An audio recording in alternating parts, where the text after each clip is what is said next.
কর্তব্যরত অবস্থায় একই পরিণতি হলো শামশেরগঞ্জ থানার এক সিভিক ভলেন্টিয়ারের। জানা গিয়েছে সাহেবনগর গ্রামের বাসিন্দা মানারুল হক শামশেরগঞ্জ থানায় সিভিক ভলেন্টিয়ার ছিলেন। শনিবার রাতে ধুলিয়ানে একটি দোকানে অগ্নিকাণ্ডের ঘটনা ঘটে। সেখানেই ডিউটি করছিলেন ওই সিভিক ভলেন্টিয়ার।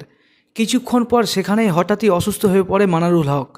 সহকর্মীরা তাকে উদ্ধার করে স্থানীয় হাসপাতালে নিয়ে গেলে সেখানেই তার মৃত্যু হয়। থানাতে ডিউটিতে এসেছিলেন, যে কোথায় এখানে একটা ফায়ার হয়েছিল, সেই ফায়ারটা নিভিয়ে আবার ব্যাক করেছিলেন। যে একটা মানে চা খেতে খেতে সবার সাথে হাসিভাবে গল্প করতে করতেই চা খেতে খেতে আবার কি হলো, হঠাৎ করে পড়ে গেলেন।